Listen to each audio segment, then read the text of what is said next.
The day the aliens arrived, the sky turned a dark, stormy green, casting an eerie glow over the city.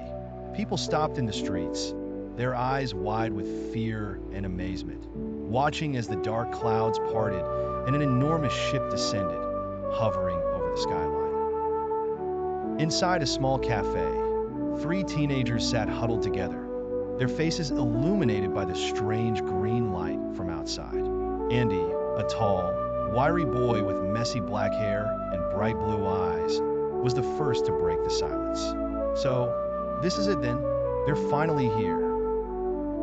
Sandy, his closest friend and confidant, brushed a lock of blonde hair out of her face, her green eyes flashing with determination. "We've been training for this day. We can't back down now." Randy, their third companion, a boy with shaggy brown hair and a quiet intensity, nodded. "We gotta be ready for anything. The world is counting on us." The three of them weren't ordinary teenagers. They each possessed extraordinary powers, gifts they kept hidden for as long as they could remember. For years, they trained together in secret, preparing for the moment they knew would eventually come, an alien invasion that threatened all of humanity. Powers awakened. Each of them had powers as unique as they were. Andy had control over electricity, able to harness and release energy with a mere thought. Sandy had the power of telekinesis, able to move objects, and even manipulate the elements, using only her mind.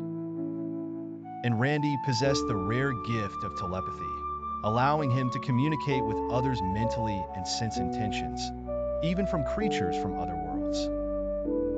They had discovered these abilities by accident years ago, and together, they had honed them, pushing their limits to become a team that was stronger together than apart. As the alien ship loomed ominously in the sky, a voice crackled over their telepathic connection. "We don't know who they are," Randy said, concentrating on the signals he was picking up, "but they're looking for something, or someone." "Then we have to find out what," Sandy said. "If they're here for anything that could endanger Earth, we'll stop them." The three of them made their way toward the city square, which was now packed with panicked people. Above them, the alien ship descended lower, the underside opening to reveal an eerie, pulsating light.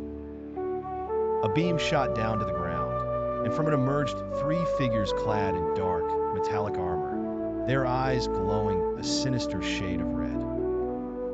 The encounter, the crowd scattered as the aliens stepped forward, their movements measured and precise. Andy, Sandy, and Randy pushed through the frightened crowd to face them. One of the aliens, the tallest of the three, raised a hand, speaking in a language that sounded like a mix of mechanical beeps and harsh whispers. Randy focused, extending his telepathic abilities to catch a glimpse of their thoughts. They're here for a weapon," Randy whispered to his friends, a shiver running down his spine. "They think Earth has something powerful they need to complete their conquest of the galaxy." "What kind of weapon?" Andy asked, clenching his fists as sparks of electricity crackled between his fingers.